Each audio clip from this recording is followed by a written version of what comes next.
ఈ విగ్రహం తీసుకెళ్ళి పక్క రూమ్లో పెట్టి ఇక్కడ వెళ్ళి మంత్రాలు చదవండి, పూజలు చేయండి, పాటలు పాడండి, ఆ రూమ్లో నుంచి ఈ రూమ్లోకి వస్తేనేమో రావట్లేదు. నిజమే, చదివిండు. భక్త తుకారాము పాట పాడితే, స్తోత్రం చేస్తే బావిలో ఉన్నటువంటి పాండురంగ స్వామి వచ్చి ఆ దేవాలయంలో ప్రతిష్ఠితమైండు. అంత కాకపోయినా పక్క రూమ్లో పెడదామని పక్క రూమ్లో పెట్టొచ్చి పాటలు పాడారు ఇక్కడ. ఇప్పుడు పక్క రూమ్లో నుంచి దేవుడు ఇక్కడికి వస్తారా? రావట్లేదు. ఇదేంది మరి? మనం భక్తులం కాదా? మనం ఏమైనా భక్తులం కాదు? మామూలు భక్తులమా? గురు భక్తులమే. మామూలు భక్తులం కాదు, మనం గురు భక్తులం. మామూలు భక్తులకైతే మంత్రోపదేశం కూడా ఉండదు కదా తల్లి. మనం గురు భక్తులం కాబట్టి మనకు మంత్రోపదేశం కూడా ఉంది. మన మంత్రోపదేశం ఉంది, మంత్రం చదువుతున్నాం. మరి పోనీ గురువుగారి ఫోటో కదిలొచ్చిందా? గురువుగారి ఫోటో కూడా కదలట్లా. అదేంది? మనం ఎంత భక్తులం అయి ఉంటే, ఎంత మంత్రం తీసుకొని చదువుతుంటే గురువుగారి ఫోటో కూడా కదలట్లేదే? డౌట్. ఇప్పుడు వెంకటేశ్వర స్వామి ఎక్కడున్నాడు అంటే ఒక అనేకమైనటువంటి సందేహాలు, అనేకమైనటువంటి ప్రశ్నలు మనకి ఉదయిస్తాయి. ఇలా అంటే దైవం అంటే ఎవరు అన్నప్పుడు మనం ఒక విగ్రహాన్ని కానీ, ఒక రామాన్ని, ఒక రూపాన్ని మనం అట్లా ఆలంబనగా పెట్టుకొని మనం చేస్తూ ఉన్నాం. అంటే దైవం అంటే అక్కడే ఉంటాడు అని ఒక ఆలోచన మనకి ఏర్పడింది. చిన్న ఎగ్జాంపుల్ ఒకటి చెప్తాను, మీరు వినే ఉండొచ్చు, అయినా మళ్ళీ ఒకసారి గుర్తు చేస్తాం. ఒక భక్తుడు శివరాత్రి రోజు వాళ్ళ తండ్రి గారితో పాటు శివాలయానికి వెళ్ళాడు. శివరాత్రి రోజు శివాలయానికి వెళ్ళాడు. ఆ రోజు జాగరణ చేయాలన్నారు. అందరు కూర్చొని జాగరణ చేస్తున్నారు. 10 అయింది, సగం మంది పడుకున్నారు. భజన చేస్తే ఎవరికి అంత ఇంట్రెస్ట్ ఉంటుంది? నిద్రపోతున్నారు. 12 అయింది, ఇంకా తగ్గారు. ఇంకా పావలా మందమే ఉన్నారు. ఇక 1 అయింది, ఇక వాళ్ళు కూడా తగ్గారు. ఇక వీళ్ళు నెలకింత ఇప్పుడు భజన చేయడానికి గంటకింత అని పెట్టిన వాళ్ళు ఉంటారు. ఇక వాళ్ళు మాత్రమే మిగిలారు. ఇప్పుడు భజన చేయడానికి పిలుస్తారు అమ్మ, ఇక వాళ్ళ వరకే భజన చేస్తున్నారు. వాళ్ళైనా పడుకునే వాళ్ళే, కానీ మరి వాళ్ళు పడుకుంటే డబ్బులు ఇరుగా. ఈ పిల్లగాడు అంతే కూర్చొని చూస్తుండు. ఈ లోపల అడు చూసిండు వాళ్ళ నాన్న కూడా పడుకొని నిద్రపోతాడు. పోయిండు ఈ అబ్బాయికి డౌట్ వచ్చింది.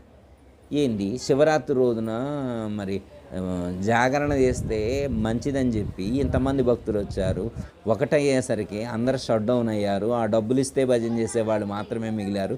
చివరికి మా నాన్న పూజారి అయినా మా నాన్న కూడా నిద్రపోతున్నాడు. ఇదేమి శివరాత్రి, ఇదేమి జాగరణ, ఇదేం పూజ అనుకున్నాడు పిల్లగాడు అనుకున్నాడు. సరే అయితే అయింది, వీళ్ళందరితో నాకు సంబంధం లేదని దేవుడికి వెళ్ళి చూద్దామని దేవుడికి వెళ్ళి చూసిండు. చివరంగా దేవుడికి వెళ్ళి చూస్తే దేవుడి కాడ పెట్టినటువంటి అరటి పండ్ల కోసం ఎలుకలు కొట్టుకుంటున్నాయి. దేవుడి కాడ అరటి పండ్లు పెట్టారు, అరటి పండ్ల కోసం ఎలుకలు కొట్టుకుంటున్నాయి. ఈ పిల్లగాడికి కోపం వచ్చింది. ఇక అర్థమైంది అసలు ఏంది, తన దగ్గర నైవేద్యంగా పెట్టినటువంటి అరటి పండును కూడా కాపాడుకోలేనటువంటి దేవుడేనా? ఇదేం దేవుడు అనుకున్నాడు. ఒక డౌట్ వచ్చింది. ఏంటంటే దేవుడైతే ఉన్నాడు కానీ ఇలా లేడు. ఇలా కాదు. తన దగ్గర పెట్టినటువంటి నైవేద్యాన్ని కూడా స్వీకరించలేనటువంటి పరిస్థితిలో లేడు. నాకు ఎలాంటి దేవుడు కావాలి అని ప్రశ్న వేసుకున్నాను. నాకు వినే దేవుడు కావాలి, చూసే దేవుడు కావాలి, మాట్లాడే దేవుడు కావాలి. ఇలాంటి దేవుడు నాకు కావాలి. అలాంటి దేవుడిని నేను ఆరాధిస్తా తప్ప ఇలాంటి దేవుడిని కాదన్నాడు. దేవుడు అంటే ఒక లిమిటెడ్గా ఉండడు, అన్లిమిటెడ్, అంతటా వ్యాపించి ఉంటాడు అని ఒక ఫిక్స్డ్ అయిండు. ఇప్పుడు ఇక్కడే లేడు, అంతటా ఉన్నాడని ఒక అవగాహన కలిగింది. అప్పుడు వాళ్ళ తండ్రిని అడిగితే తండ్రి దగ్గర సమాధానం లేదు. తప్పు, అలా అనకూడదు, తప్పు అంటాడు. దేవుడి దగ్గర పెట్టిన అరటి పండ్ల కోసం ఎలుకలు కొట్టుకుంటే తప్పు, అట్లా అనకూడదు. మరి అది వాస్తవం కదా, ప్రత్యక్షంగా కనపడుతుంటే అది కాదనని ఎలా అంటాం? ఏ శాస్త్రం తీసుకొస్తే మాత్రం అది తప్పనని అనకుండా ఉంటారా? ఇదేం దేవుడు అని అనకుండా ఉంటారా? అనలేరు కదా. ఆ అబ్బాయి ప్రశ్నించేది గుర్తించలేదు. ఆ అబ్బాయి తర్వాత వేదాలు, ఉపనిషత్తులు అన్వేషణ చేసి, ఉపనిషత్తులన్నిటినీ పరిశీలన చేసి, పరిశోధన చేసి ఒక సమాధానాన్ని ఈ సమాధానికి అందించాడు. పరమాత్మ సర్వత్రా నిండి నిబిడీకృతమై ఉన్నాడు, సమస్త ప్రాణులందరి యందు కూడా ఉన్నాడు. అని చెప్పాడు. ఆయన పేరే దయానంద సరస్వతి. అర్థమైనా? అంటే ఆయనకే కాదు, మనం కూడా ఆలోచిస్తే అర్థం అవుతుంది. మనకి ఎలాంటి డౌట్ వస్తుందో అలాంటి డౌట్ ఆయన గారికి కూడా వచ్చింది. అర్థమైందమ్మా? సో ఇప్పుడు ఏమర్థమైంది? పరమాత్మ అంటే ఒక చోటే ఉండేటువంటి వాడు కాదు, ఒక అంతటా ఉండేటువంటి వాడు అనేటువంటి అవగాహన కలిగింది. ఒక విగ్రహంలోనే కాదు, విగ్రహానికి లోపల బయట అంతటా ఉండేటువంటి వాడు. అర్థమైంది? చాలామంది ఏంటంటే దేవుడు అంటే ఒక విగ్రహానికే పరిమితమై ఉంటాడని, ఒక గుడికే పరిమితమైన పూజా గదిలోనే ఉంటాడని. ఇప్పుడు మన గురువుగారు చెప్పేటువంటిది ఏంటంటే, మీరు విష్ణు సహస్రనామాలు చదువుతారు కదా, విష్ణు సహస్రనామంలో ఫస్ట్ విశ్వం విష్ణు వషట్కార అన్నది ఫస్ట్ నామం ఇదే అనమాట. విశ్వం అనేది దేవుడి పేరు, విష్ణు అనేటువంటి దేవుడి పేరు. విశ్వం అంటే పరమాత్మ ఈ విశ్వమంతా ఉన్నాడు అని అర్థం. విశ్వం అంటే ఏంటి? పరమాత్మ ఈ విశ్వమంతా ఉన్నాడు కాబట్టి ఆయన పేరు విశ్వం. ఆయన పేరు ఏంటది? సహస్రనామాలు అంటే అయ్యాగమ్మా. మొదటి పేరు అదేగా దేవుడికి పెట్టింది. ఎవరు పెట్టింది? భీష్ముడు. భీష్మ పితామహుడు శ్రీమన్నారాయణుడికి మొట్టమొదటి పేరు పెట్టారు. ఏమని పేరు పెట్టారు? విశ్వం అని పెట్టారు. రెండో పేరు విష్ణు అన్నారు. అర్థమైందండి? ఈ విశ్వం అంటే దేవుడు. ఇందులో అంతటా వ్యాపించి ఉన్నది కూడా ఆ దేవుడే, విష్ణు రూపంలో ఉన్నది. విష్ణోహ వ్యాపకశీలత్వ, సర్వత్రా నిండి నివిడీకృతమైనటువంటిది కూడా ఆ భగవంతుడే అన్నాడు. ఇందు గలడందు లేడను సందేహము వలదు చక్రి సర్వోపగతుడు, ఎన్నెందు వెతికి చూసిన అందందే గలడు దానవాగ్నుడని వింటే అన్నాడు. ఇందులో ఉన్నాడని కానీ ఇందులో లేడు అనేటువంటి సందేహం లేదనన్నా, ఎందులో వెతికి చూస్తే అందులోనే ఉన్నాడు అని చెప్పాడు. ప్రహ్లాదుడు చెప్పాడు. వెళ్ళాడు, ఈ స్తంభంలో ఉన్నాడా అని అడిగాడు. మొత్తం అక్కడ ఉన్నాడు, ఇక్కడ ఈ స్తంభంలో, ఈ స్తంభంలో కూడా ఉన్నాడు. ఆ స్తంభాన్ని పగలగొడితే స్తంభంలో నుంచి విష్ణుమూర్తి వచ్చాడు. ఓకే, ఇది అర్థమైంది. ఇప్పుడు మనం ఈ తలుపులో ఉండడం చెప్పినాం అనుకో, ఇప్పుడు తలుపు పగలగొట్టినాం అనుకో, మనకు కనపడతారా?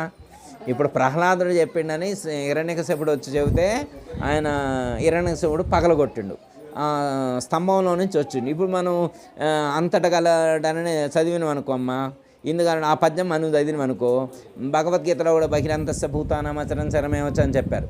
సర్వభూతస్థమాత్మానం అని చెప్పి ఈశావాస్యోపనిషత్తులో చెప్తారు. మరి అంతటా ఉండడం చెప్పినప్పుడు ఈ స్టూల్లో ఉండడండి అన్నారు. ఇది చూపెట్ట అన్నారు అనుకో, చూపెట్టగలమా? అదేంది మరి ఉండడని ఎట్లా చెబుతారు? ఇప్పుడు ఈ రాళ్లలో ఉండడాను, ఉండడండి అన్నాను. మరి ఈ రాళ్లలో ఉండే చూపెట్టను అన్నాను, చూపెట్టగలమా? ఈ ఫ్యాన్లో ఉండడానని అన్నారు అనుకో, ఫ్యాన్లో ఉంటే చూపెట్టాలి కదా. అంతా రామమయం, ఈ జగమంతా రామమయం అన్నారమ్మా. ఇప్పుడు అంతటా రాముడు ఉన్నాడు అన్నాడు. అంతటా రాముడు అంటే ఆయన అంతటా రాముడే కనపడుతున్నాడు. మనకి కనపడుతుందా? ఫ్యాన్ అలాగనే కనపడుతుంది, స్టూల్ అలాగనే కనపడుతుంది, రాయి అలాగనే కనపడుతుంటే మనకి ఏడ కనపడుతుంది? అంతా భగవంతుడు ఏడ కనపడుతుంది? కనపడలేదు. ఏదో సంథింగ్ డిఫరెన్స్ ఉంది. అంటే ప్రహ్లాదుడికి, శ్రీరామదాసుకి, రామకృష్ణ పరమహంసకి, రమణ మహర్షికి, శంకరాచార్య వారికి, వ్యాస భగవాన్, ఆ మహాత్ములు చెప్పినటువంటిది మనం ఏదో మిస్ అవుతున్నాం, పూర్తి స్థాయిలో అర్థం చేసుకోలేకపోతున్నాం. సంథింగ్ మిస్సింగ్, ఏదో మిస్ అవుతుంది. అది అర్థం చేసుకున్నప్పుడు సర్వత్రా భగవంతుని చూడగలదు. భగవద్గీతలో 11వ అధ్యాయంలో విశ్వరూప సందర్శన యోగం అని ఉన్నది. విశ్వరూప సందర్శన యోగం అంటే ఈ విశ్వమునందంతటా పరమాత్మ యొక్క స్వరూపాన్ని దర్శింపచేసేటువంటి యోగం అది. విశ్వరూప సందర్శన యోగం అంటే ఏంటి? ఒక్కచోట కాదు, ఒక ఫోటోలోనో ఒక విగ్రహంలోనే కాదు. అక్కడ చెప్పింది ఈ విశ్వమునందంతటా. విశ్వము అంటే ఏంటి? విష్ణుమూర్తి పేరే విశ్వం అంటే. విష్ణు సహస్రనామాల్లో చెప్పింది మొదటి పేరు అదే, విశ్వం. విష్ణు వషట్కార అని చెప్తారు కదా, మొదటి పేరు అదే. భగవద్గీతలో 11వ అధ్యాయం పేరు కూడా అదే. ఈ విశ్వమునందంతటా వ్యాపించి ఉన్నటువంటి. అర్జునుడు అడిగితే శ్రీకృష్ణ నా విశ్వరూపాన్ని చూడాలంటే నీకు అర్హత ఉండాలన్నాడు. నా రూపాన్ని అంటే ప్రత్యక్షంగా కనపడుతుంటే మరి నీ రూపాన్ని చూసేది ఏందంటాడు. నా రూపాన్ని చూడాలా అర్జున అంటాడు. నీ రూపాన్ని చూడటం ఏంటి స్వామి, మీరు ఎదురు కనపడుతూనే ఉన్నారుగా అన్నాడు. అంటే అప్పుడు అవ్యక్తం వ్యక్తమాపన్న మన్యంతే మామ బుద్ధయ పరంభావం అజానంతో మమావేయం అనుత్తమం అన్నారు. ఓ అర్జున, నాకు 2 రూపాలు ఉన్నాయి. ఒకటి వ్యక్తమయ్యేటువంటి రూపము, ఒకటి అవ్యక్తమయ్యేటువంటి రూపం. ఒకటి దేవకీ వసుదేవుల గర్భమనందు జన్మించినటువంటి ఈ పాంచభౌతికమైనటువంటి శరీరము, ఆపాదమస్తకము కలిగి ఉన్నటువంటి, పాదం మొదలు చివరి వరకు ఉన్నటువంటి శ్రీకృష్ణుడు అని పిలువబడేటువంటి ఈ శరీరము లోపల ఉండేటువంటి ఈ శరీరం ఏదైతే ఉన్నదో ఇది ఒక రూపం. ఈ శరీరము వెనకాతాల అవ్యక్త రూపమై వ్యక్తమయ్యే రూపం ఒకటి, ఈ వ్యక్తమయ్యే దాని వెనక ఉన్నటువంటి అవ్యక్తమైనటువంటి చైతన్య రూపమైనటువంటి జ్యోతిస్వరూపమైనటువంటి రూపము మరొకటి ఉన్నది. నన్ను తెలుసుకోవాలంటే నా యొక్క 2 రూపాలు చూడాలి. ఇప్పుడు పరమాత్మను గురించి తెలుసుకోవాలంటే ఏం తెలుసుకోవాలంటున్నారు? 2 రకాలుగా చూడాలి ఆయన్ని. ఒకటి సగుణంగా చూడాలి, 2 నిర్గుణంగా చూడాలి. ఒకటి సాకారంగా చూడాలి, నిరాకారంగా చూడాలి. ఈ 2 రకాలుగా చూడటం వచ్చినటువంటి వాడికి మాత్రమే నన్ను సంపూర్ణంగా తెలుసుకున్నవాడు అవుతాడు. నన్ను 2 రకాలుగా చూడటం వస్తే ఆయన సంపూర్ణంగా తెలుసుకున్నవాడు అవుతాడు. లేదు కేవలం శరీరం ఒక రూపాన్ని మాత్రమే చూస్తే సగం తెలిసినట్టు, సాకారం కేవలం నిరాకారాన్ని చూస్తే ఇంకో సగం తెలిసినట్టు. 2 రకాలుగా తెలుసుకుంటే పూర్తిగా తెలిసినటువంటి అర్థం. రాతిలో నుండిన బ్రహ్మము నీతరమా తెలియుటకును నిజముగా చెప్పుమా, ఆత్మలో బ్రహ్మము గనుకొని ఆరీతిన జీవులందు తీరున జీవులందు ఉన్నాడని చెప్పుమా, నీలోన బ్రహ్మము నీవే కనుగొనుమా. రాతిలో నుండిన బ్రహ్మము నీతరమా తెలియుటకును నిజముగా చెప్పుమా. అసలు ఒక మనిషిలో ఉన్నటువంటి దైవాన్ని కూర్చే తెలుసుకోలేకపోతున్నాడు, ఇక రాళ్లలో ఉన్న దేవుణ్ణి ఏం కనుక్కుంటాడు? అర్థమైందండి. ఇప్పుడు మన లోపల ఇక్కడ మాట్లాడే శక్తి ఉన్నటువంటి ఇక్కడ ఈ శరీరంలో దైవాన్ని గుర్తించలేకపోతే, దైవాన్ని గ్రహించలేకపోతే ఇక రాళ్లలో రప్పల్లో ఉండేటువంటి దైవాన్ని ఏనేం తెలుసుకోగలుగుతారు? అర్థమైందమ్మా? అంటే ఇప్పుడు భగవద్గీతలో కానీ ఉపనిషత్తుల్లో కానీ శాస్త్రాల్లో కానీ ఏమని చెప్తున్నాడు? భగవంతుడు లేకపోతే పరమాత్మ దైవము ఈ విశ్వమునంతటా వ్యాపించి ఉన్నారు. రాళ్లలో ఉన్నారు, చెట్లలో ఉన్నారు, పక్షిలో ఉన్నారు, అన్నిటిలో కదిలేటువంటి వాటి యందు కదలిన వాటి యందు అన్నిటి యందు కూడా ఉన్నారు. మనకి స్థావరం జంగమం వ్యాప్తం దేన చరాచరం యత్కించిత్ సచరాచరం కించిత్ పదార్థమనందు కూడా పరమాత్మే అనుస్యూతమే వ్యాపించి ఉన్నాడు. స్థావరం అంటే కదలిన వాటి యందు, జంగమం కదిలే వాటి యందు, కదలని వాటి యందు, కదిలే వాటి యందు అన్నిటి యందు కూడా పరమాత్మే అనుస్యూతమే వ్యాపించి ఉన్నాడు. మత్తః పరతరం నాన్యత్ కించిదస్తి ధనంజయ మై సర్వమిదం ప్రోతం సూత్రే మణిగణ ఇవని చెప్పి 7వ అధ్యాయంలో భగవద్గీతలో పరమాత్మ చెప్తారు. ఏమని చెప్తారు? నాణ్యత్ కించిదస్తి, కించిత్ పదార్థం అన్నది కూడా పరమాత్మే అనుస్యూతమే వ్యాపించి ఉన్నారు. ఈ విశ్వమునంతటా పరమాత్మే వ్యాపించి ఉన్నారు. ఎట్లా అంటే దండలో దారము వలె. ఎలా ఉన్నారు? దండలో దారము వలె. దండలో పైకి పూలు కనపడుతున్నాయి, పూలదండలో పైకి పూలు కనపడుతున్నాయి, కానీ ఆ లోపల ఉన్న దారం కనపడలేదు. అది ఆధారం. ఆ దారమే ఆధారం, కానీ ఆ దారం కనపట్టాలి. దారాన్ని చూసేవాళ్ళు ఎవరు? ఇప్పుడు మనమే పూలు అనుకోమ్మా, మనమే పువ్వులు. మనం ఎంతమంది ఉన్నాం? అక్కడ 4, ఇక్కడ 5, మొత్తం 10 మంది ఉన్నాం అనుకోమ్మా. ఈ 10 మందిలో కూడా ఆధారంగా ఉన్నదా లేదా? ప్రాణరూపంలో ఇందాకేమనుకున్నాం? ప్రాణరూపంలో ఉండి నడిపిస్తున్నాడు అనుకున్నాం కదా. ఇప్పుడు వారిలో లేరా? అందరిలో ఉన్నారు కదా. అర్థమైందమ్మా? అదిగో మనందరిలో ప్రాణరూపంలో ఉండి మనల్ని నిలబెట్టే శక్తిని గుర్తించేవాడు జ్ఞాని. అర్థమైందమ్మా? అప్పుడు అంటే కదలని వాటి యందు లేడని కాదు, కదలని వాటి యందు ఉన్నారు, కదిలే వాటి యందు రెండింటి యందు కూడా చూడగలగాలి. లోపల బయట అంతటా పరమాత్మ యొక్క శక్తిని, పరమాత్మ యొక్క స్వరూపాన్ని చూడగలిగినటువంటి నైపుణ్యం రావాలి. ఓకే. ఇట్లా కళ్ళు తెరుస్తున్నాయి, ఇవన్నీ కనబడితే ఇది మామూలుగా అందరికీ జరిగేదే కదా. ఉన్నాడని తెలుసుకున్నాం కదా, మనలో ఉన్నాడని కూడా తెలుసుకున్నాం కదా. ఓకే. ఇప్పుడు మనం ఎట్లా అంటే అమ్మా, అన్నం వండడానికి గిన్నె పొయ్యి మీద పెట్టినామమ్మా. దాంట్లో 1 కేజీ బియ్యం పోసినాం. కేజీ బియ్యం పోస్తే అందులో ఒక మెతుకు తీశారు, ఉడికిందా లేదా టెస్ట్ చేశారు. మరి మిగతా చాలా ఉన్నాయి కదా, ఇక మిగతా ఒక 10,000 గింజలు ఉన్నాయి అనుకోమ్మ. దాంట్లో 10,000 బియ్యపు గింజలు ఉన్నాయి. అవన్నీ మనం తీసి చూస్తున్నామా? చూడట్లేదు. మరి ఇది ఒక్కటి ఉడకంలోనే 5 కూడా ఉడికినాయని ఎలా డిసైడ్ అవుతారు? అన్నిటి లక్షణం ఒకటే కాబట్టి ఒకటి ఉడికితే మిగతా అన్ని ఒకటి ఉడకపోతే అట్లే ఈ బ్రహ్మాండంలో ఉన్నటువంటి ప్రాణులందరూ ఒకే విధంగా జన్మించారు. వీళ్ళందరి యొక్క జన్మ ఒకే విధంగా ఉంది, వీళ్ళందరి యొక్క మరణం కూడా ఒకే విధంగా. అర్థమైందమ్మా? ఏమండి గురువుగారు ఇన్ని రకాలుగా ఉన్నారు కదా, అందరూ ఒకటే ఎట్లా అంటారని మీరు అనొచ్చు. ఇందులో ఇక్కడ ఉన్నటువంటి వాళ్ళందరూ గాలి పీల్చకుండా బ్రతికే వాళ్ళు ఎవరుంటే చెప్పండి.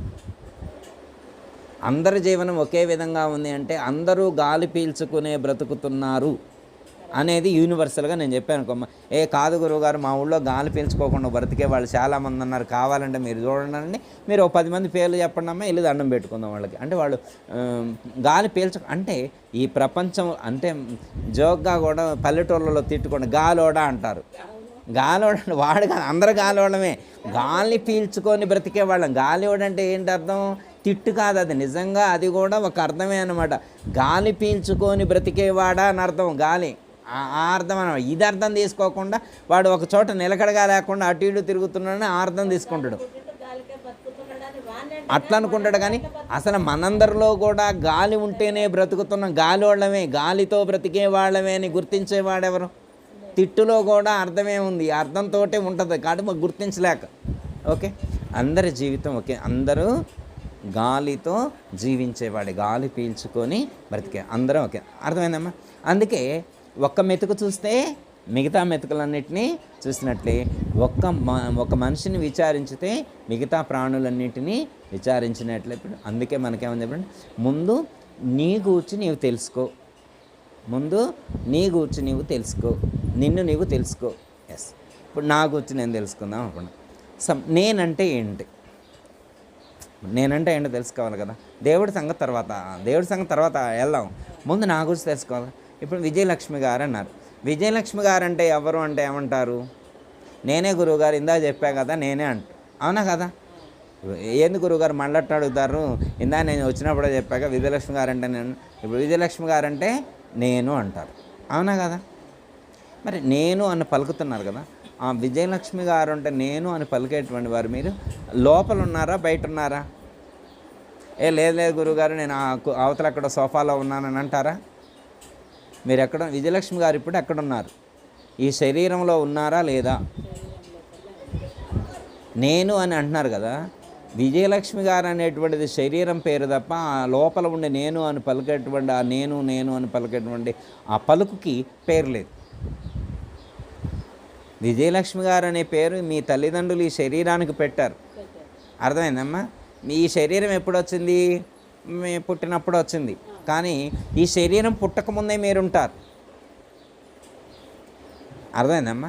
మీరు శరీరం పుట్టాక ఈరోజు ఇక్కడ జన్మించున్నారనుకోమ్మా, సపోజు మీరు 70లో పుట్టారనుకోమ్మ, 70లో పుట్టారంటే 70 కంటే ముందు ఎక్కడుండి ఉంటారు మీరు? ఎక్కడి నుంచి ఈ శరీరంలోకి వచ్చారు? ఎక్కడో ఉంటేనే ఇక్కడికి వచ్చేది. ఏమండి గురువుగారు ఇక్కడికి వచ్చానని అన్నారు అనుకో, ఎక్కడి నుంచి వచ్చినావమ్మ అంటే మేము పరిగి దగ్గర నుంచి వచ్చా గురువుగారు అన్నారు. మీరు పరిగి దగ్గరికి ఎక్కడికి వచ్చారు? అక్కడి నుంచి వచ్చి అంటే ఈ శరీరం ఆ ఊరిలో ఉన్నాను, ఆ ఊరే గురువుగారు. ఆ ఊరిలోకి ఎక్కడి నుంచి వచ్చి నువ్వు అంటే ఈ శరీరం ధరించకముందే నేనున్నా, అక్కడి నుంచి ఈ శరీరంలోకి వచ్చారు. ఈ శరీరం ఎక్కడి నుంచి వచ్చిందని నేను అడగట్లా. శరీరం తల్లిదండ్రుల ద్వారా ఏర్పడింది, కానీ ఈ శరీరంలోకి మీరెక్కడి నుంచి వచ్చారు? నేను అని పలుకుతున్నారు కదా. ఈ నేను అని పలికేటువంటి మీరు ఈ శరీరంలోకి, అదేంది గురువుగారు నేను వేరే శరీరం వేరేనా అంటారు. అదేంది గురువుగారు మీరు రివర్స్ మాట్లాడుతున్నారు?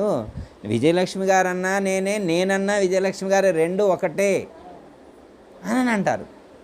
సపోజ్ ఒక ఆయన పడుకొని నిద్రపోతున్నాడు. ఇందాక మీరు చెప్పారు కదా, మీ వారు పడుకున్న తర్వాత పోయారు, పిలిస్తే పలకట్లా. మీ వారి పేరేం పేరు?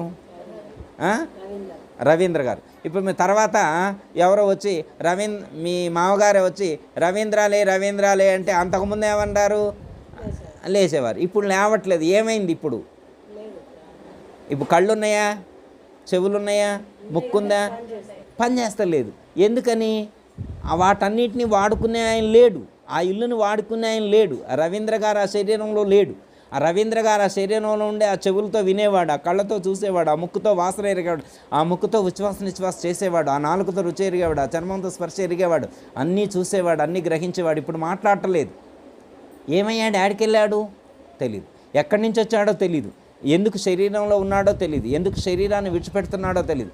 దట్ ఈజ్ రవీంద్ర గారు. ఆ శరీరంలో ఉండి నేను నేను అని పలికేటువంటి ఆ పలికేది ఎవరో వాళ్ళని గుర్తించాలి, వాళ్ళని గుర్తించాలి. ఇప్పుడు ఈ శరీరం నుండి విజయలక్ష్మి గారు అంటే ఎవరన్నాం? నేను అన్నారు. అంటే మీరు వేరు, మీ శరీరం వేరు. మీరు వేరు, మీ శరీరం వేరు. మీరు ఈ శరీరంలో ఉంటున్నారు అంతే, మీరు ఈ శరీరంలో ఉంటున్నారు. అర్థమైందమ్మా? ఇదేంటంటే ఇవి సపోజు ఇది నా షర్ట్ అంటాం, మీరు నా చీర అంటారు, నా చీర అంటారు, నా గాజులు అంటారు, నా గొలుసు అంటారు. అర్థమైందమ్మా? అట్లా ఇవన్నీ నా దగ్గర ఉన్నాయి కాబట్టి నా అంటాం. అంటే నాకంటే వేరుగా ఉన్నాయి. డ్రెస్ వేరుగా ఉంది, గొలుసు వేరుగా ఉంది, బ్యాంగిల్స్ వేరుగా ఉన్నాయి. అవునా? ఇవన్నీ నాకంటే వేరుగా ఉన్నాయి కాబట్టి ఇవి నా వస్తువులే అన్నాం. ఓకే, ఇవన్నీ నాకంటే వేరుగా ఉన్నాయి కాబట్టి నావి అన్నాం. ఓకే, మరి ఇదేంటది? నా చెయ్యి అన్నాం. ఇదేంటి? నా చెవు అన్నాం. ఇదేంటి? నా ముక్కు అన్నాం. అదేనా? అంటే నా చెయ్యి, నా కాలు, నా చెవి, నా ముక్కు అన్నాను కదా. నా తలకాయ అన్నాం అనుకో అమ్మా, నా శిరస్సు అన్నాం అనుకో. అంటే మరి ఇప్పుడు బ్యాంగిల్స్కి, చైన్కి, డ్రెస్కి, మరి చేతికి ఒకటే సంబంధమా? చీర నాది, ఓకే ఒప్పుకున్నాం. గోల్డ్ చైన్ నాదే, ఓకే. అర్థం. బ్యాంగిల్స్ నాయే, ఒప్పుకున్నాం. ఇవంటే నాకంటే వేరుగా ఉన్నాయి కాబట్టి నా వస్తువులు అన్నాం. అవునా? ఇప్పుడు చెయ్యి నాది అన్నాం. చీరకి చేతికి తేడా లేదా? ఈ చీర నాదే అన్నదానికి, ఈ చెయ్యి నాదే అన్నదానికి డిఫరెన్స్ ఏమన్నా ఉందా లేదా? ఏం డిఫరెన్స్ ఏం లేదు. ఇది నాదే, ఇది నాదే అంటున్నాం. అంటే ఎప్పుడంటాం ఇది నాది అని? ఎప్పుడంటాం? ఆ వస్తువు కంటే మీరు వేరుగా ఉన్నప్పుడు నాదంటాం. అర్థమైందమ్మా? ఈ గొలుసు కంటే మీరు వేరుగా ఉన్నప్పుడు నా గొలుసు అన్నారు. అర్థమైందా? ఈ బ్యాంగిల్స్ కంటే మీరు వేరుగా ఉన్నప్పుడు నా బ్యాంగిల్స్ అన్నారు. నీ చెప్పులు, నేను ఈ చెప్పులు నాయే అన్నాం, నా చెప్పులు అన్నాం. అంటే చెప్పుల కంటే వేరుగా ఉన్నాం. నా ఫోన్ కంటే వేరుగా, ఈ ఫోన్ నా ఫోన్ అన్నాం. అంటే ఇవన్నీ కూడా మీకంటే వేరుగా ఉన్న వస్తువులు. ఓకే, మరి ఇప్పుడు చెయ్యి మీకంటే వేరుగా ఉందా? ఇప్పుడు నేను చెయ్యి అంటారా, నా చెయ్యి అంటారా? నా చెయ్యి అంటే ఇప్పుడు నా గొలుసు అన్నారు, నా శారీ అన్నారు, నా చెప్పులు అన్నారు, నా ఫోన్ అన్నారు. నా చెయ్యి అంటే మరి చెయ్యి కూడా అట్లాంటిదే అని మీకంటే వేరుగా ఉందా అంటే వేరుగానే ఉంది. మీరు చెయ్యి కంటే కూడా వేరుగానే ఉన్నారు, చెవు కంటే వేరుగా ఉన్నారు, కన్ను కంటే వేరుగా ఉన్నారు, ముక్కు కంటే వేరుగా ఉన్నారు. నా చెయ్యి, నా చెవి, నా ముక్కు, నా కన్ను ఎలాగో నా మనసు అంటే మీరు మనసు కంటే కూడా వేరే ఉన్నారు. నా మనసు, ఈరోజు నా మనసు బాగలేదు గురువుగారు, ఈరోజు నా ప్రాణం బాగలేదు గురువుగారు అంటే మీరు ప్రాణం కంటే కూడా వేరుగాను. అదేంది? మనసు కంటే వేరుగా ఉన్నారు, ప్రాణం కంటే వేరుగా ఉన్నారు. సరే అంటే అన్న ఓకే. ఇప్పుడు మీరు మీ మనసు మీ శరీరం కంటే, మీ మనసు కంటే, మీ ఇంద్రియాల కంటే, మీ ప్రాణం కంటే, మీ బుద్ధి కంటే మీరు వేరుగా ఉన్నారు. ఎక్కడున్నారు? ఈ శరీరంలోనే ఉన్నారు. మీరు ఎక్కడున్నారు? నేనని ఎక్కడి నుంచి పలికారు? నేను అని శరీరంలో నుంచే పలికారు. మీరు శరీరంలోనే ఉన్నారు, కానీ ఈ శరీరంలో వీటన్నిటికంటే వేరుగా ఉన్నారు. ఇవన్నీ మీ వస్తువులే.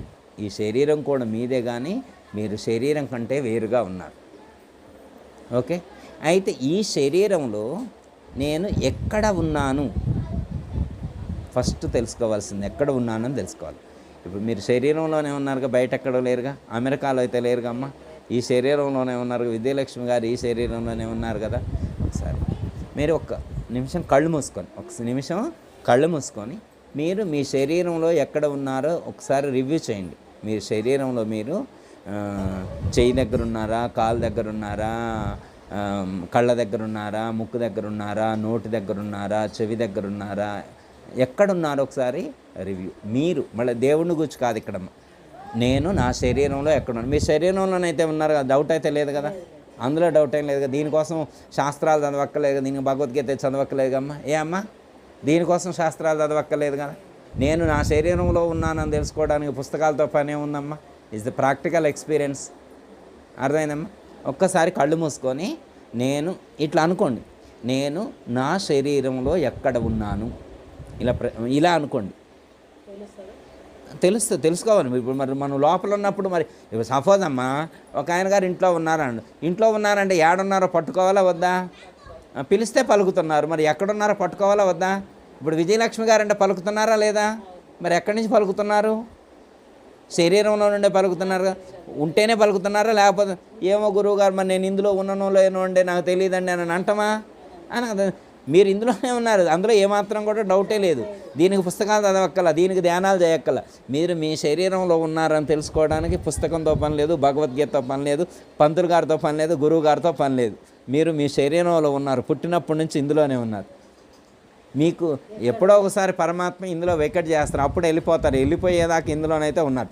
మీరు ఇందులో ఉన్నట్టు ఈ గురువుగారు మరి ఇందులో నేను ఉన్నట్టు గుర్తు ఏంటి అంటే చెవులతో వినగలగటం, కళ్ళతో చూడగలగటం, ముక్కులతో వాసన ఎరగటం, నోటితో మాట్లాడటం, రుచులు ఎరగటం, ఇవన్నీ జరుగుతున్నాయి అంటే ఎస్ మీరున్నారని గుర్తు. ఇవన్నీ ఇప్పుడు జరుగుతూనే ఉన్నాయి కదా, అంటే మనం ఉన్నట్టే కన్ఫామ్, అందులో ఏమాత్రం కూడా డౌట్ లేదు. దీనికోసం శాస్త్రాలతో మనం జస్ట్ ఒక్క నిమిషం మీరు ఇలా కూర్చోండి. మీరు కూడా అమ్మ అందరూ ఒకసారి ఒక్క నిమిషం అమ్మ మీరు కూడా ఒకసారి. నేను అన్నది అర్థమైందమ్మా? మీరు ఏం చేయాలంటే మీరు మీ శరీరంలో ఎక్కడ ఉన్నారు ఇది ప్రశ్న వేసుకోండి. నేను నా శరీరంలో ఎక్కడ ఉన్నాను అని ప్రశ్న వేసుకోండి. ఒక్క నిమిషం కళ్ళు మూసుకోండి అందరూ ఒకసారి. నేను అంటుంటా వినండి. నేను నా శరీరంలో ఎక్కడ ఉన్నాను, నేను నా శరీరంలో ఎక్కడ ఉన్నాను, నేను నా శరీరంలో ఎక్కడ ఉన్నాను, నేను నా శరీరంలో ఎక్కడ ఉన్నాను, నేను నా శరీరంలో ఎక్కడున్నా, నేను నా శరీరంలో ఎక్కడ ఉన్నా, నేను నా శరీరంలో ఎక్కడ ఉన్నా, ఎక్కడ ఉండి ఉండొచ్చు, ఎక్కడున్నా నా శరీరంలో నేను ఎక్కడున్నా, ఎక్కడుండి ఉండొచ్చు, నేను నా శరీరంలో ఎక్కడ ఉన్నాను, నేను నా శరీరంలో ఎక్కడ ఉన్నాను.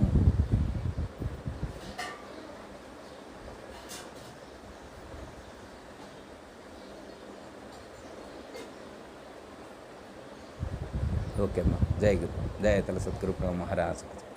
ఏమన్నా అర్థమైందమ్మా? మనం మన శరీరంలో ఎక్కడ ఉన్నాము అనేది ఏమైనా తెలుస్తుందా? ఏమో మరి శరీరంలో ఉన్నామని తెలుస్తుంది, ఎక్కడ ఉన్నామో మరి ఏమో ఎట తెలుస్తాయి? ఏమైనా తెలుస్తుందమ్మా? అమ్మా మీరు మీ శరీరంలో ఎక్కడ ఉన్నారు అంటే ఇప్పుడు సపోజ్ అమ్మా ఎవరైనా వచ్చి మానస గారు ఈ రూమ్లో ఎక్కడ ఉన్నారని అంటే ఫ్యాన్ కాడ గాలి వస్తుందిగా, గాలి వచ్చే కాడ ఉన్నానని అంటారా? మీరు ఎక్కడున్నారా చెబుతారా? ఎక్కడ సోఫా పక్కన కూర్చున్న గురువుగారు అని చెప్పాలి కదా, గాలి వచ్చే కాడ నుంచి ఉన్నానని అనం కదా కదా. అలాగే మనం మన శరీరంలో ఎక్కడుంటే అక్కడ ఉన్నామనే చెప్పాలి, ఎక్కడుంటే అది గుర్తించబడాలి. ఓకే అర్థమైందమ్మా? అయితే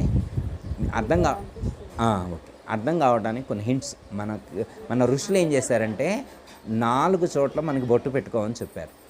మన ఋషులు ఏం చేశారు?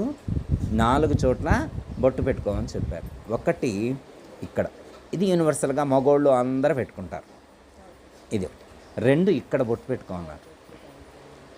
3 ఇక్కడ హృదయ స్థానంలో పెట్టుకోమన్నారు. 4 లలాట స్థానం ఇక్కడ. యాక్చువల్గా అయితే ఇంకొంచెం పైన పెట్టుకోవాలా, కొంచెం ఇక్కడ పెట్టుకుంటారు. ఇక్కడ పైన పెట్టుకుంటే ఎంటకల్లో కనపడదు కాబట్టి ఇక్కడ పెట్టుకుంటారు.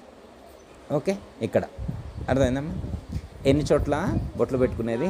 4 చోట్ల. అంటే మనల్ని గుర్తించడానికి మన ఋషులు 4 చోట్ల ఇవి ట్రై ఇట్ అన్నారు. మీరు 4 చోట్ల ప్రయత్నం చేస్తే గుర్తించవచ్చు అని. మనం మర్చిపోతామేమని మనకి బొట్లు పెట్టారు. ఇక రోజు ఇష్టం వచ్చినట్లు బొట్లు పెట్టుకుంటారు వాళ్ళు. బొట్లు ఎందుకు పెట్టుకుంటారో వాళ్ళకి తెలియదు కానీ పెట్టుకుంటారు అన్నమాట. మీరు ఇక్కడ ట్రై చేస్తే కనిపిస్తుంది, ఇక్కడైనా కనిపిస్తుంది. అంటే పరమాత్మను మన శరీరంలో దర్శించటానికి మన ఋషులు గుర్తించి చెప్పినటువంటి స్థానాలు. అర్థమైందమ్మా? ఇక్కడ పెట్టుకోవచ్చు, ఇక్కడైనా చూడవచ్చు, ఇక్కడైనా చూడవచ్చు, ఇక్కడ చూడవచ్చు. అయితే ముఖ్యంగా మన శరీరంలో పరమాత్మను ఈజీగా ఐడెంటిఫై చేసేటువంటి ప్లేస్ ఏదంటే భూమధ్య స్థానం, బొట్టు పెట్టుకునేటువంటి చోటు. అమ్మ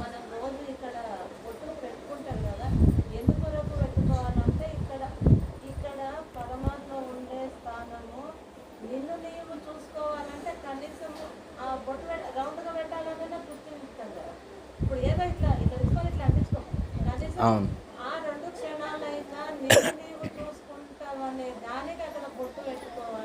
ఓకే అర్థమైంది. చెప్తా, ఇది అర్థమయ్యేది క్లారిటీ చెప్తాను అనమాట. అయితే ఫస్ట్ స్నానం చేయాలి, 2 బొట్టు పెట్టుకోవాలి, 3 దీపం వెలిగియాలి. మూడే చేయాల్సింది. సరే అగరబత్తీలు వెలిగిస్తూ పూలు పెడతాం అయిన తర్వాత 3 ముఖ్యంగా చేయాలని మన ఋషులు చెప్పారు. ఒకటి స్నానం చేయటం అంటే శరీరానికి స్నానం చేసడం కాదు. అర్థమైందమ్మా? శరీరానికి స్నానం అందరూ చేపిస్తారు, అది కాదు. కార్తీక మాసంలో స్నానం చేయాలని చెబితే చాలామంది తెలియక నదుల్లో ముంచుతారు శరీరానికి. అది పుణ్యం, అది వేరే విషయం. కానీ జ్ఞాన దృష్టితో చెప్పినటువంటిది ఏంటంటే శరీరంలో ఉండేటువంటి జీవుడు, ఆత్మ ఉంది కదా, ఆ జీవుడు స్నానం చేయాలి. ఈ శరీరంలో జీవుడు ఉంది కదా, ఆ జీవుడు స్నానం చేయాలి. ఎక్కడ స్నానం చేయాలంటే త్రివేణి సంగమంలో. అర్థమైందమ్మా? త్రివేణి సంగమం అంటే ఇడ, పింగళ, సుషుమ్న, ఈ 3 నాడులు, ఈ 3 వీటినే గంగా, యమున, సరస్వతి. గంగా, యమున, సరస్వతి అంటారు. వీటిని తెలియని వాళ్ళు ఏమనుకుంటారంటే అక్కడ కాశీలో త్రివేణి సంగమంలో అక్కడ కలిసి అంటారు. అది లౌకికార్థం. అక్కడికి వెళ్ళి స్నానం చేస్తే, త్రివేణి సంగమంలో స్నానం చేస్తే కూడా ఒక యోగ సాధన చేయడానికి కావలసినటువంటి అర్హత వస్తుంది అన్నారు. అర్థమైంది? ఒక ప్రాణాయామం చేసేటువంటి స్థితి, ఒక అర్హత కుదరాలంటే త్రివేణి సంగమంలో స్నానం చేస్తే కూడా ఆ మార్గంలో వెళ్ళటానికి ఒక అవకాశం దొరుకుద్ది అని చెప్పారు. ఒక మార్గం దొరుకుద్ది అన్నారు. అర్థమైందమ్మా? దాని అర్థం ఏంటి? అంతరార్థం ఇది. ఇడ, పింగళ, సుషుమ్న, ఈ 3 నాడులే గంగా, యమున. ఈ 3 ఎక్కడ కలుస్తాయి? ఈ బొట్టు పెట్టుకునే చోట కలుస్తాయి. జీవుణ్ణి ఈ బొట్టు పెట్టుకునేటువంటి చోటుకు తీసుకురావటమే స్నానం చేయటం. ప్రాణాన్ని, సుషుమ్నా నాడిలో ఉండేటువంటి ఆ కుండలిని శక్తిని, ఆ ప్రాణాన్ని ప్రాణాయామ సాధన ద్వారా బొట్టు పెట్టుకునే చోటుకు తీసుకొస్తే జీవుడికి స్నానం చేయటం పూర్తయిపోయింది. అర్థమైందమ్మా? ఇక బొట్టు పెట్టుకోమన్నారు. స్నానం అయిపోయిన తర్వాత ఏం చేయాలా? బొట్టు ఎందుకు పెట్టుకోవాలంటే ఆయన ఇక్కడే కనపడతాడు నీకు, ఆయన నీకు ఇక్కడే కనపడతారు. ఓకే, 2 అయిపోయింది. ఒకటి స్నానం చేయించారు, బొట్టు పెట్టారు. బొట్టు పెట్టిన తర్వాత దీపం వెలిగేయాలన్నారు. అర్థమైందా? దీపం ఎందుకు వెలిగేయాలి? దీపం జ్యోతి పరబ్రహ్మ దీపం సర్వతమోపహరణం దీపేన సాధ్యతే సర్వం సదా దీపం నమోస్తుతే అన్నారు. అంటే పరమాత్మ వెలుగు రూపంలో ఉన్నాడని చెప్పారు. నేను భగవద్గీతలో చెప్పారు, ఉపనిషత్తుల్లో చెప్పారు. పరమాత్మ ఇప్పుడు మీరున్నారు కదా, ఇప్పుడు విజయలక్ష్మి గారు ఎక్కడున్నారంటే ఈ శరీరంలో ఉన్నాను, శరీరంలో ఉన్నారని ఫస్ట్ గుర్తించారు. శరీరంలో ఎక్కడున్నారు అంటే బొట్టు పెట్టుకునే కాడ చూడొచ్చు అన్నారు. బొట్టు పెట్టుకునే కాడ చూడొచ్చు అన్నారు. అయితే ఆ బొట్టు పెట్టుకునే కాడ ఎలా ఉన్నారు విజయలక్ష్మి గారు? ఎలా ఉన్నారు అంటే వెలుగుతూ ఉన్నారు, జ్యోతి స్వరూపమై ప్రకాశిస్తూ ఉన్నారు. ఇది నేను చెప్పలా, భగవద్గీతలో శ్రీకృష్ణ పరమాత్మ చెప్పారు. ఈ ప్రపంచంలో ఉన్నటువంటి సమస్త ప్రాణులన్నింటి యందు కూడా పరమాత్మ వెలుగు రూపమై ప్రకాశిస్తూ ఉన్నారు. దాన్ని ఆదిత్యవర్ణం తమసహ పరస్తాత్ అన్నారు. భగవద్గీతలో పరమాత్మ ఏమన్నారు? ఈ ప్రపంచంలో మీరు ఎలా ఉన్నారు, ఈ శరీరంలో ఎలా ఉన్నారంటే సూర్యుడు ఎలా ప్రకాశిస్తూ ఉన్నాడో అలా ప్రకాశిస్తూ ఉన్నారు అన్నారు. ఓకే, అర్థమైందమ్మా? ఇందాక మీరు ఏమన్నారు?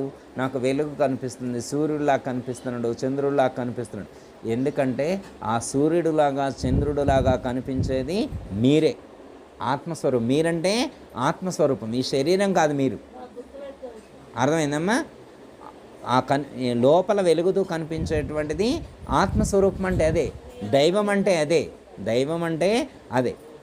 మీరు ఇందాక ఇట్లా ప్రెస్ చేసుకుంటే నాకు కనిపించింది అన్నారు. అది కూడా మన వేదాంతంలో మన ఋషులు మనకు నేర్పించినటువంటి సాధనలో అదొక భాగం అన్నమాట. ఆత్మసాక్షాత్కారం అంటే ఇదే ఆత్మసాక్షాత్కారం అంటే. ఇదే అర్థం కావడానికి ఇంకోటి చెప్తా. శివాలయానికి వెళ్ళారు. శివాలయం కాడికి వెళ్తే నంది ఉంటుంది. శివుడు కనపడుతూనే ఉంటాడు, దండం పెట్టవచ్చు.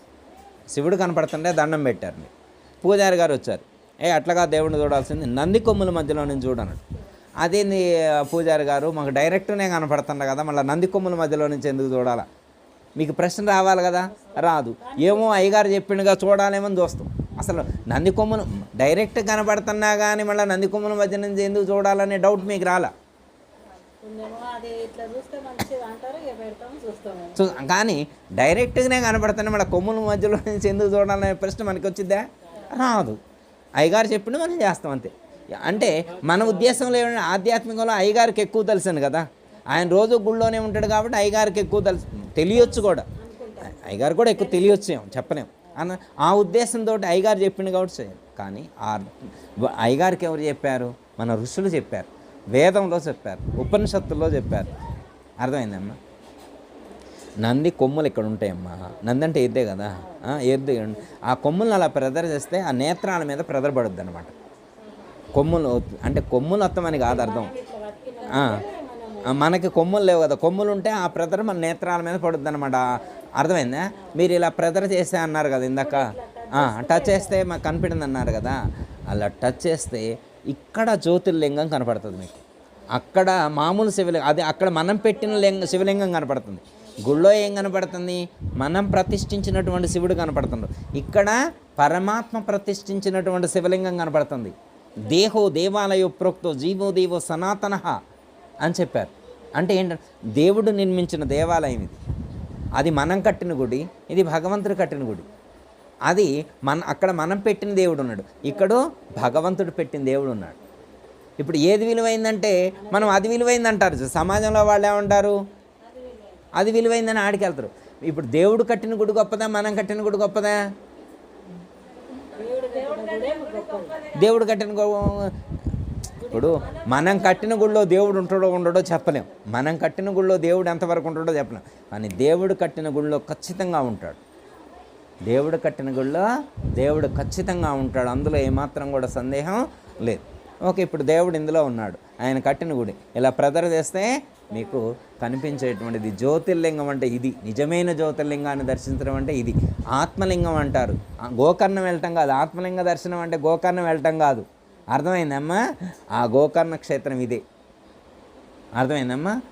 ఆత్మలింగం ఇక్కడే ఉంది. ఇక్కడే జ్యోతి స్వరూపమై పరమాత్మ పరమశివుడు ప్రకాశిస్తూ ఉన్నాడు. దీన్ని గుర్తించగలిగితే, దీన్ని మీరు గుర్తించగలిగితే ఇప్పుడు ఒక స్థితికి చేరుకున్నట్టు, ఒక స్టెప్ ఎక్కినట్టు. మీకు ఏమనిపించింది? ఫస్ట్ సూర్యుడిలాగా చంద్రుడిలాగా కనిపించారు. సూర్యుడిలాగా చంద్రుడిలాగా కనిపించారు. ఎవరు కనిపించింది? ఇందులో ఉన్న ఆత్మస్వరూపం. ఇందులో ఉన్న ఆత్మస్వరూపం అది ఎక్కడుంది? బొట్టు పెట్టుకునే కాడు ఉంది, నేత్రాలకు మధ్యలో ఉంది. ఇంకా అంటే మనకి చాలా ఉపనిషత్తుల్లో కూడా ఇదే చెప్తారు, భగవద్గీతలో కూడా శ్రీకృష్ణ పరమాత్మ ఇదే చెప్తారు. అయితే ఇక్కడ ఆత్మంటే మన స్వస్థానం సహస్రారం. ఇక్కడ మన స్వస్థానం ఎక్కడ? ఇక్కడ. అర్థమైందమ్మా? అయితే పరమాత్మ ఇక్కడే ఉంటాడు. పరమాత్మ ఇక్కడే ఉంటాడు. పరమాత్మ యొక్క ప్రతిబింబం ఇక్కడ కనిపించేటువంటిది. మీరు అద్దం ముందు వెళ్ళి నిల్చున్నారనుకో అమ్మ, అద్దంలో ఎవరు కనిపిస్తారు? మీరు పక్కకు వస్తే ఎవరుంటారు అద్దంలో? మీరు పక్కకు వస్తే ఎవరుంటారు? మీరు అద్దం ముందు నిల్చుంటే మీరే కనపడతారు. ఇప్పుడు అద్దంలో కనిపించేది కరెక్టా, బయట ఉన్నది మీరు కరెక్టా? మీరు అద్దం ముందు నిల్చున్నారమ్మా, ఇప్పుడు అందులో మీరు ఇట్లా ఫోన్ మాట్లాడుతున్నట్టుంది. అర్థమైందమ్మా? ఇట్లా ఫోన్ తీసినట్టు ఫోన్ మాట్లాడుతున్నట్టు అద్దంలో ఉండి కూడా కనపడుతున్నారు. మీరు అద్దంలో ఉండి కూడా కనపడుతున్నారు. అందులో మీరు బయట ఉన్నది రైటా, అద్దంలో ఉన్నది రైటా? బయట ఉన్నదే రైట్ కదా, అద్దంలో ఉన్నది కరెక్ట్ కాదు కదా. అర్థమైందమ్మా? అద్దంలో కనిపించింది మీ ప్రతిబింబం. అద్దంలో కనిపించింది ఎవరు?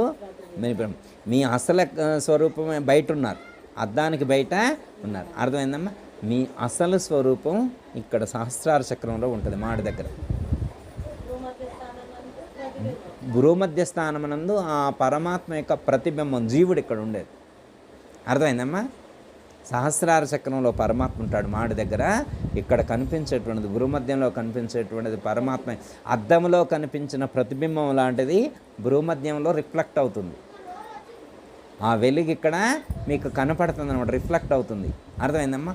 సాధనలో పరాకాష్ఠకు చేరినప్పుడు ఓకే, మీకు అర్థమైంది కదా. పరమాత్మ ఎక్కడ ఉంటాడంటే ప్రాణంలో ఉంటాడు. అర్థమైందమ్మా? ఈ ప్రాణాన్ని జీవుడు ఎక్కడ ఉంటాడంటే ప్రాణంలో ఉంటాడు. ఈ జీవుడిని మీరు ఇక్కడికి చేర్చాలి, సహస్రారంలో చక్రానికి చేర్చడం టాస్క్ అనమాట, సాధన అన్నమాట. ఓకే, మీరు గురువు గారు ఇచ్చిన మంత్రం ప్రకారం కూర్చొని మంత్రం చదువుతున్నారు, ధ్యానం చేస్తున్నారు, ప్రాణాయామం చేస్తున్నారు. అయితే ఇక్కడ మీకు ప్రాణాయామం చేసేప్పుడు, ధ్యానం చేసేప్పుడు సాధకుడికి కొన్ని ఎక్స్పీరియన్సెస్ వస్తాయి. 3 రకాల ఎక్స్పీరియన్సెస్ వస్తాయి. ఒకటి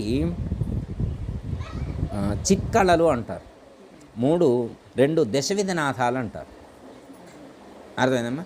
కొంతమందికి అనేకమైనటువంటి సుగంధాలు, మంచి సువాసనలు ఎక్స్పీరియన్సెస్ అవుతాయి అన్నమాట. మీరు ధ్యానం చేసేటువంటి సందర్భంలో మీకు అనేకమైనటువంటి కొంతమందికి రూపాలు కనిపిస్తాయి, కొంతమందికి రంగులు కనిపిస్తాయి. దాన్ని చిత్కళలు అన్నారు. అవన్నీ కూడా వెలుగుతో కనెక్ట్ అయ్యే ఉంటాయి. అవన్నీ కూడా వెలుగుతో ఎర్ర లైట్ వెలిగినట్టు అమ్మ ఇప్పుడు కలర్స్ వస్తే కూడా తిక్కుగా అదే అవి కూడా అవి వస్తాయి అన్నమాట. అవి వస్తాయి. అవి ఎప్పటిదాకా వస్తాయంటే మీరు సాధన చేస్తూ ఉంటే కొంతకాలం వరకు వస్తాయి. కొంతకాలం తర్వాత ఆ రంగులన్నీ మాయమైపోతాయి. ఆ రంగులన్నీ కూడా వాటిని చిత్కళలు అంటారు. అవన్నీ పోతాయి, రంగులన్నీ పోతాయి, కలర్స్ అన్నీ పోతాయి. చంద్రుడి యొక్క ప్రకాశం, శరత్కాల పౌర్ణమి రోజు చంద్రుడు ఎంత స్వచ్ఛంగా తెల్లగా ప్రకాశిస్తూ ఉంటాడో అలా ప్రకాశించేటువంటి ప్రకాశం మీ అనుభూతిలోకి అందుతుంది. చేస్తూ పోవాలి. ఇదొకటి. సాధన చేసేప్పుడు కొంతమంది అనేకమైనటువంటి నాదాలు వినిపిస్తాయి.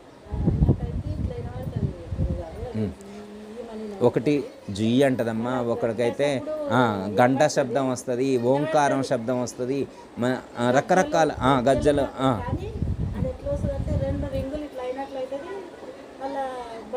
ఓకే, వీటిని దశవిధ నాదాలు అంటారు.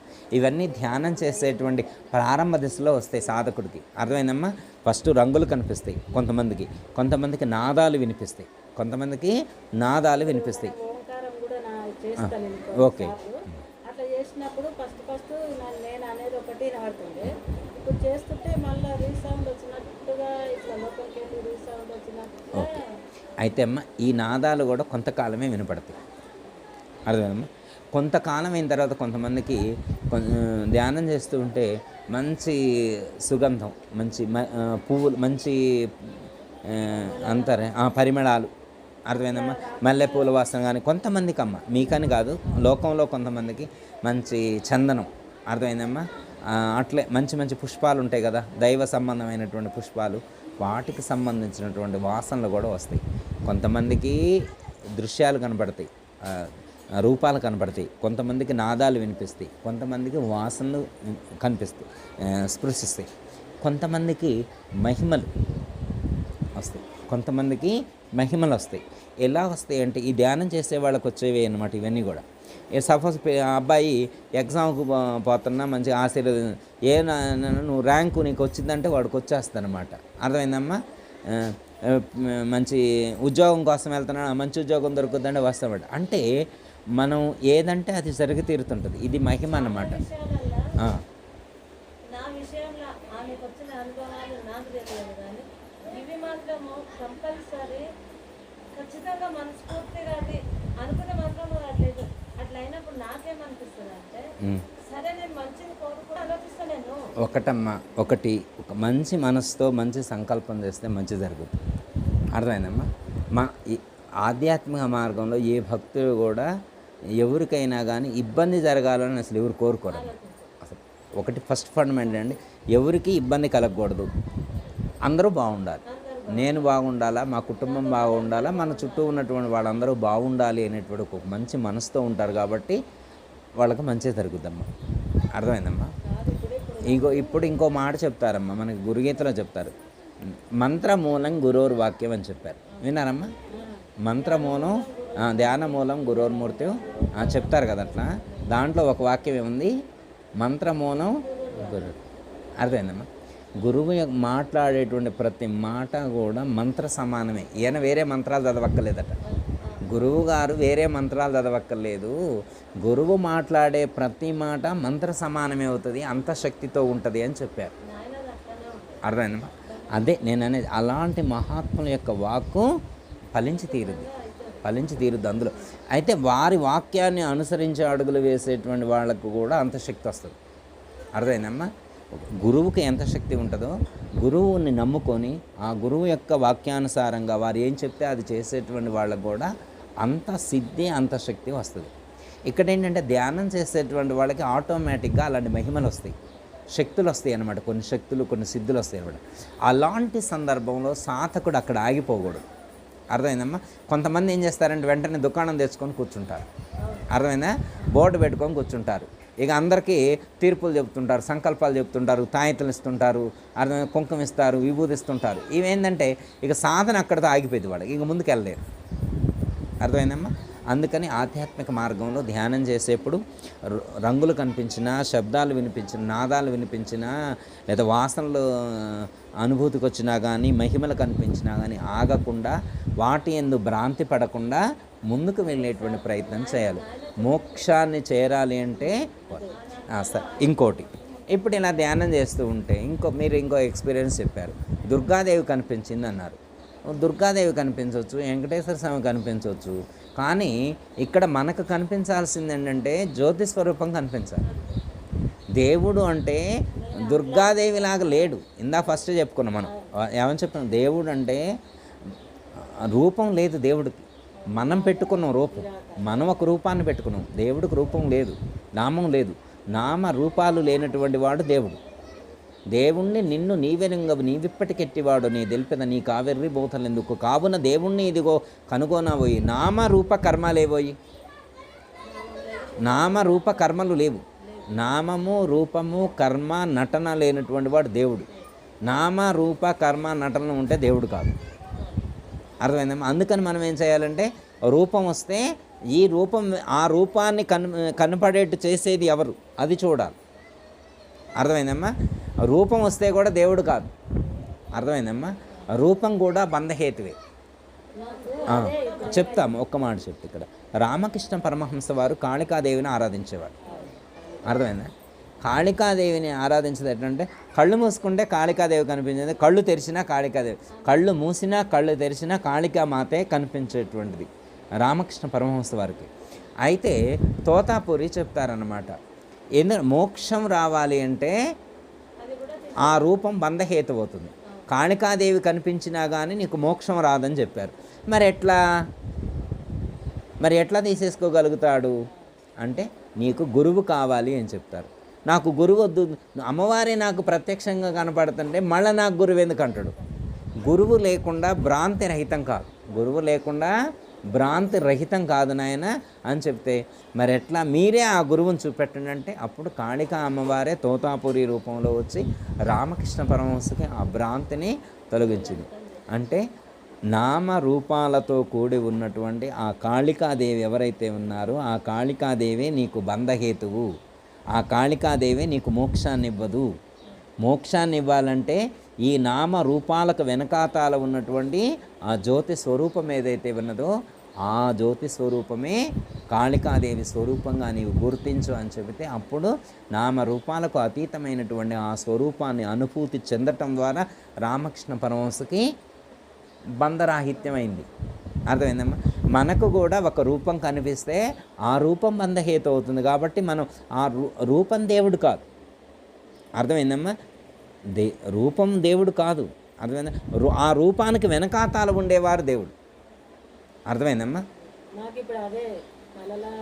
ఇప్పుడు అర్థమైందిగా మీకు? మీకు ఇప్పుడు అర్థమైందిగా నేను చెప్పేది? సూర్యుడు చంద్రుడు లాగా ప్రకాశించేటువంటి వెలుగు స్వరూపమే దైవము. అదే మీరై ఉన్నారు. ఓకే, ఇక్కడున్నారు, సహస్రార చక్రంలో ఉంటారు. దాన్ని దర్శించడానికి ప్రాణం ఇలా ప్రసరితమయ్యేప్పుడు, ప్రాణం అలా వెళ్ళేప్పుడు మనలో ఆ వైబ్రేషన్స్ వస్తుంటాయి ఒక్కోసారి. అర్థమైందమ్మా? మీరు ధ్యానం చేస్తుంటే ఊగుతున్నా అన్నారు. అలా ఊగటం ఎందుకంటే ఆ ఎనర్జీ పాస్ అయినప్పుడు ఒక్కోసారి బాడీ సపోర్ట్ చేయనప్పుడు అలా వస్తుందన్నమాట. అర్థమైందా? దీనికి ఏమంటారంటే నాడీ శుద్ధి కలగాలంటారు. అర్థమైందమ్మా? నాడీ శుద్ధి కోసం ప్రయత్నం చేసిన తర్వాత ప్రాణాయామం చేస్తే నో ప్రాబ్లం. నాడీ శుద్ధి కలగకుండా ప్రాణాయామం చేస్తే అలా వైబ్రేట్ అవుతారు. అర్థమైందమ్మా? మన శరీరంలో కొంతమందికి ప్రాణాయామం చేసేప్పుడు వెన్నెముకలో ఇలా జర్రు పాకినట్టు కానీ పాములు పాకినట్టు అనిపిస్తుంటుంది. ఎందుకంటే అది ప్రాణం యొక్క చలనం, కుండలిని శక్తి యొక్క చలనం కలిగినప్పుడు అలా మనకి ఆ వైబ్రేషన్స్ వచ్చేటువంటి అవకాశం ఉంటుంది. మీకు పాము కనిపిస్తుంది అన్నారు. పాము అంటే ఎవరు? ప్రాణశక్తి. పాము అంటే ఎవరు? ప్రాణశక్తి. అర్థమైందమ్మా? పామే ప్రాణశక్తి. అర్థమైందమ్మా? పాము వేరే కాదు, ప్రాణం అన్నట్టు. పాము అంటే ప్రాణం అన్నట్టు. ఆ ప్రాణం నీలోనే ఉంది. అది ఎక్కడుంది? వెన్నెముకలో ఉంది. అర్థమైందమ్మా? ఉచ్ఛ్వాస నిశ్వాస రూపంలో మనలో ఉంది. ఆ ప్రాణం యొక్క చలనాన్ని గుర్తించగలగాలి. ప్రాణం యొక్క చలనాన్ని సింపుల్ ప్రాసెస్. యాక్చువల్గా మన శరీరంలో సూక్ష్మ శరీరం, మనకి ఎన్ని శరీరాలు ఉన్నాయి? 4 శరీరాలు. స్థూలము, సూక్ష్మము, కారణము, మహాకారణం 4 శరీరాలు మనకున్నాయి. బయటికి ఎన్ని కనపడుతున్నాయి? ఒకటే కనపడుతుంది. ఇప్పుడు తెలియని వాళ్ళు ఏమంటారు, మీకు ఎన్ని శరీరాలు ఉంటాయి? ఒకటే ఉంది గురువుగారు అంటాడు. తెలియని వాళ్ళు ఏమనుకుంటారు, ఎవరైనా చెప్పినామనుకో ఈయనకేదో ఎర్రగడ్డ నుంచి వచ్చిందేమో అనుకుంటారు, తెలియదేమో అనుకుంటారు. అర్థమైందమ్మా? తెలిసిన వాళ్ళకి అర్థమైంది, తెలియని వాళ్ళకి అర్థం కాదు. ఎందుకంటే ఒక దాంట్లో ఒకటి. ఇప్పుడు మనకి వెనకటి రోజులో డబ్బాల సెట్లు ఇచ్చేవాళ్ళు ఫంక్షన్లకు వెళ్తే.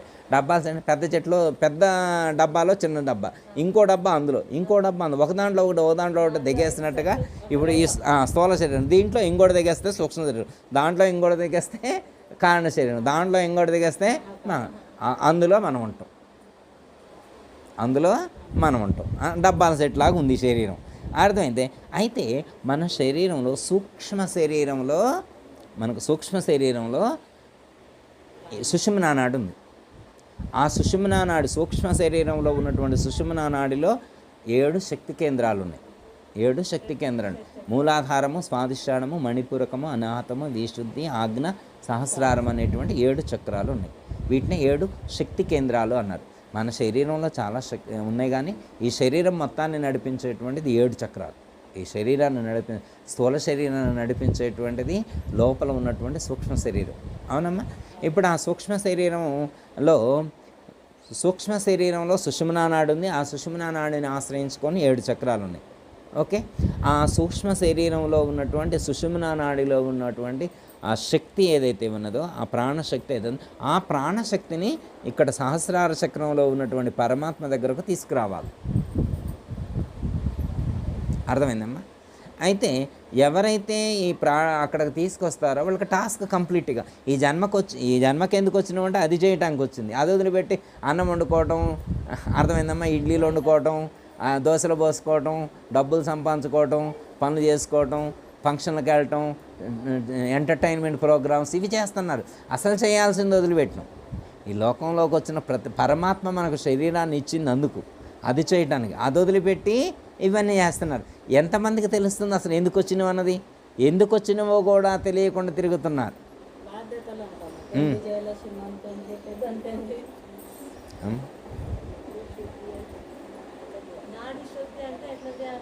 చెప్పు, ఒక్క నిమిషం. ఇప్పుడు ఏం చేయాలంటే ఫస్ట్ మనం ప్రాణాయామం చేయాలమ్మా. ప్రాణాన్ని సహస్రార చక్రానికి తీసుకెళ్తే కంప్లీట్ అయింది. భగవద్గీతలో పరమాత్మ ఏమని చెప్పారంటే, భ్రువోర్ మధ్య ప్రాణం ఆవేశ శక్తి, మీ యొక్క ప్రాణాన్ని భ్రుమధ్య స్థానంలో నుంచి తీసుకువెళ్ళాలని చెప్పారు. ఎక్కడికి మూర్ధాధ్యాత్మన ప్రాణమాస్థితో యోగధారణం, మూర్తి స్థానంలోకి, ఇక్కడ సహస్రార చక్రంలోకి మీ ప్రాణాన్ని తీసుకువెళ్ళండి, కంప్లీట్ అవుద్దన్నారు.